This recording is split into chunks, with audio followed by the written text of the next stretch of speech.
बिस्मिल्लाहिर्रहमानिर्रहीम। अस्सलाम वालेकुम स्टूडेंट्स। रात जब मैंने वीडियो अपलोड की थी एग्ज़ाम से रिलेटेड टॉपिक की, तो कुछ स्टूडेंट्स ने ये रिक्वेस्ट की थी कि हमें बायोलॉजी के जो प्रैक्टिकल है उसके बारे में गाइड किया जाए। तो क्योंकि मेरी बायोलॉजी के प्रैक्टिकल्स में ड्यूटीज़ जो है वो काफ़ी लगती रही हैं और मुझे इसके बारे में काफ़ी ज़्यादा आइडिया है और कुछ पास पेपर्स भी मेरे पास पड़े हुए थे, तो मैंने सोचा कि मैं आपके साथ जो है वो शेयर कर लूँ ताकि आपको कॉन्सेप्ट जो है वो आपका क्लियर हो जाए कि बायोलॉजी में जब आपको प्रैक्टिकल आएगा 10th क्लास को तो किस नोयत का होगा। फॉर एग्ज़ाम्पल यहाँ पे बायोलॉजी का एक क्वेश्चन पेपर जो है वो दिखाया गया है। इसमें जो क्वेश्चन नंबर 1 है, इसमें ये है कि दिए गए मटेरियल की आरजी स्लाइड बनाइए, नीज इसकी शक्ल बनाकर मुख्तलिफ हिस्सों के नाम लिखिए। एक तो ये कि आपको स्लाइड बनानी पड़ेगी और इसके अलावा आप जो स्लाइड बनाई है या जो भी चीज़ आपने रिकॉग्नाइज़ की है, फॉर एग्जांपल अगर बैक्टीरिया था, बैक्टीरिया की स्लाइड बनाई, या अगर आपने लीफ की एपिडर्मिस की स्लाइड बनाई तो फिर आपने उसकी डायग्राम भी बनानी है और उसके जो नेम है उसको लेबल करना है। आमतौर पे ये होता है कि जो स्लाइड्स है वो नहीं बनवाई जाती, या तो ये है कि टाइम शॉर्ट होता है इस वजह से, या दूसरी वजूहात की वजह से। तो जस्ट आपने डायग्राम बनानी होती है और उसके साथ डायग्राम के साथ साथ लेबलिंग करनी होती है। सेकंड क्वेश्चन था, दी गई स्लाइड्स को पहचानिए, इनकी पहचान की वजह अमली तौर पर कीजिए और कम से कम एक अहम खसूसियत भी लिखिए। Identify slides specimens 1 to 5, give at least one important character, reasons of identification. यहाँ पे आप देख सकते हैं कि जो क्वेश्चन नंबर 1 था इसमें इसके मार्क्स जो थे वो 3-3 हैं। मतलब ये कि जो आपने स्लाइड बनानी है उसके 3 मार्क्स हैं और इसके अलावा जो आपने डायग्राम बनानी है उसके 3 मार्क्स हैं। लेकिन जो क्वेश्चन नंबर 2 है, इसमें आपको 10 नज़र आ रहा है, तो ये 10 जो है ये मार्क्स हैं। आपको नज़र आ रहा है कि यहाँ पे 5 क्वेश्चंस हैं, 5 आपको स्पेसिमेंस दिए जाएंगे, आपने उनको आइडेंटिफाई करना है। तो जब आप आइडेंटिफाई करेंगे तो आपको एक स्पेसिमेन का 1 नंबर मिलेगा और जस्ट आइडेंटिफिकेशन के आपको 5 नंबर मिलेंगे। लेकिन जब आप इसके करैक्टर्स लिखेंगे तो हर जो स्पेसिमेन है उसके आपने 2 करैक्टर लिखने हैं, तो एक जो स्पेसिमन है उसके करैक्टर्स का 1 नंबर मिलेगा। मतलब करैक्टर के टोटल जो है वो 5 नंबर है और इसके अलावा जब आपने आइडेंटिफाई करना है स्लाइड को उसके भी 5 नंबर हैं। फॉर एग्जांपल यहाँ पे अगर आप देखें कि ये एग्जामिनर की है, ये स्टूडेंट्स को की नहीं दी जाती, ये जस्ट सुपरिटेंडेंट के पास होती है और सुपरिटेंडेंट को हदायत दी गई होती हैं कि आपने कौन सी चीज़ जो है वो देनी है और किस चीज़ की स्लाइड बनवानी है। फॉर एग्जांपल जो क्वेश्चन नंबर 1 जिसके बारे में हम बात कर रहे थे कि स्लाइड बनाए, उसको आइडेंटिफाई करें, उसकी डायग्राम बनाए और उसकी लेबलिंग करें, तो यहाँ पे एग्जामिनर को ये कहा गया है कि आपने पैरामीशियम को जो है ना उसकी स्लाइड्स को रिकॉग्नाइज करवाना है, उसकी डायग्राम बनवानी है, उसके 3 नंबर है, इसके अलावा लेबलिंग करवानी है, उसके 3 नंबर हैं।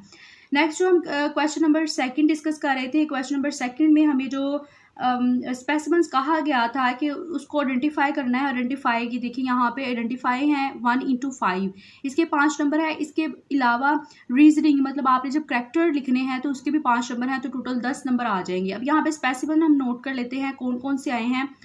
तो स्टारफिश, इसको आपने आइडेंटिफाई करना था। इसके अलावा rhizome of ginger, microscope, anaphase of mitosis, earthworm. तो ये 5 स्पेसिमेन थे जिसको आइडेंटिफाई करना था।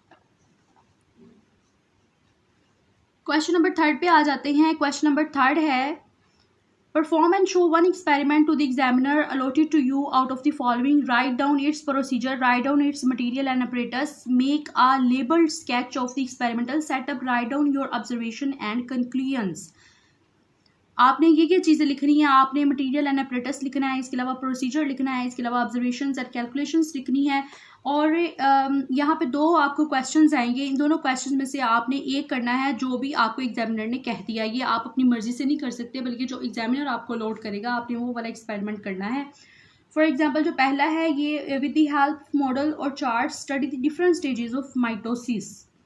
सेकंड है, perform an experiment to investigate the necessary condition for seed germination. Urdu में मैं आपको बता देती हूँ, मॉडल्स या चार्ट की मदद से माइटोसिस के मुख्तलिफ मराहिल का मुशाहदा कीजिए, बीज की जर्मिनेशन की ज़रूरी शराइत की तहकीक के लिए तजर्बा कीजिए।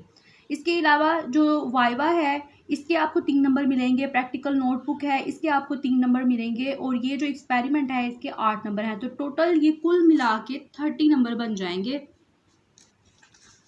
तो जब ये आपने थर्ड क्वेश्चन जो है जिसको परफॉर्म करना है, तो इस थर्ड क्वेश्चन के दौरान भी आपने जो है ना वो ध्यान रखना है कि क्या चीज़ें लिखनी है, एग्जामिनर से जो है पूछ के फिर आपने करना है। फॉर एग्जांपल यहाँ पे आप देख सकते हैं कि जो थर्ड क्वेश्चन है, थर्ड क्वेश्चन में बताया गया है कि आपने अपरेटस लिखना है, उसके 1 नंबर है, प्रोसीजर है उसके 2 नंबर है, डायग्राम के 2 नंबर है, ऑब्जर्वेशन के 2 नंबर है एंड कंक्लूजन का 1 नंबर है। ये हर जो एक्सपेरिमेंट है उसके लिए डिफरेंट होंगे। तो आपने एग्जामिनर से अच्छे तरीके से पूछ लेना है कि आपने चीज़ें कौन कौन सी लिखनी है। अगर आप ऑपरेटर्स को मिस कर देते हैं, आप ऑपरेटर्स नहीं लिखते, तो फिर आपका 1 नंबर जो है वो कट हो जाएगा। 30 में से आपको 29 मिलेंगे। इसके अलावा अगर आप डायग्राम जो है वो नहीं बनाते या सही नहीं बनाते तो आपके 2 नंबर कट हो जाएंगे। इस तरीके से जो नंबर की है वो डिवीजन की होती है। तो ये एक क्वेश्चन पेपर था। सेकंड जो क्वेश्चन पेपर है वो भी सेम इसी तरीके का है। जस्ट मैंने आपको ये शो करवाना था कि यहाँ पे जो क्वेश्चन नंबर 3 है वो डिफरेंट आया हुआ है।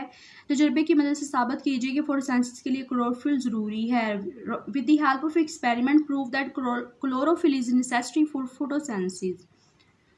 इसके अलावा जो सेकंड क्वेश्चन है, बीज की जर्मिनेशन की ज़रूरी शराइत की तहकीक के लिए तजर्बा कीजिए। इसमें वही वाला जो क्वेश्चन है वो दोबारा से रिपीट हुआ है। और यहाँ पे अगर आप देखें कि क्वेश्चन नंबर 2 है, क्वेश्चन नंबर 2 में जो आइडेंटिफिकेशन या रीजनिंग जो आपने लिखनी थी, पैरेट है, rhizome of ginger again repeat हो गया है, शार्क है, इसके अलावा ओवरी ऑफ फ्लावर है, इसके अलावा वॉल बॉक्स है। कुछ जो टिप्स हैं प्रैक्टिकल को परफॉर्म करने के लिए वो मैं आपको बता देती हूँ। एक तो ये कि आपने जो शीट है उसको बिल्कुल कंप्लीट करना है। ये नहीं है कि आपने कोई भी चीज़ छोड़ देनी है। आप एक भी चीज़ छोड़ेंगे तो इसका मतलब है कि आपके मार्क्स जो है वो कट हो जाएंगे। इसके अलावा आपको एक्स्ट्रा शीट्स नहीं मिलती। आपको जो शीट मिलेगी आपने उसी के ऊपर जो है वो अरेंज करना है। और कुछ स्टूडेंट्स को मैंने देखा है कि जब वो एक शीट को फिल करते हैं तो शीट को फिल करने के दौरान ये नहीं ध्यान रखते कि उसकी जो प्रेजेंटेशन है वो कैसी है, मतलब वो दिखने में किस तरीके की लगती है। तो इस तरह से नहीं करना कि आप कोई चीज़ कहाँ पे लिख रहे हैं, कोई चीज़ कहाँ पे लिख रहे हैं। आपने तरीके से लिखना है और अच्छे तरीके से लिखना है और एग्जामिनर को इम्प्रेस करना है। इसके अलावा ये कि जो प्रैक्टिकल नोटबुक है वो कंप्लीट होनी चाहिए। इसके अलावा उसकी भी जो लुक है वो प्रेजेंटेबल होनी चाहिए। तो ये कुछ बातें थी जो मैंने आपको शेयर की। और एक बहुत ज़्यादा इम्पोर्टेंट बात वो ये है कि क्योंकि अब जो है वो 9th के प्रैक्टिकल्स नहीं होंगे, जस्ट 10th के प्रैक्टिकल्स होंगे। मतलब 9th वाले जो कॉपी है या 9th के जो प्रैक्टिकल्स हैं वो एक्सक्लूड हो गए हैं। आपने जस्ट 10th के प्रैक्टिकल्स देने हैं। तो 10th के प्रैक्टिकल्स के लिए आपको ये करना पड़ेगा कि आपको 10th के प्रैक्टिकल्स ही प्रिपेयर करने हैं। और यहाँ पे जो मैंने आपको पास पेपर शो करवाए हैं इसमें 9th के क्वेश्चंस भी थे। तो आपने ये नहीं कहना कि ये मैंने आपको क्वेश्चन जो है वो अगर शो करवाया है या मैंने आपको की शो करवाई है तो यही आ जाएंगे पेपर में। आपको जस्ट 10th में से आएंगे, 9th में से नहीं आएंगे। Thank you and best of luck.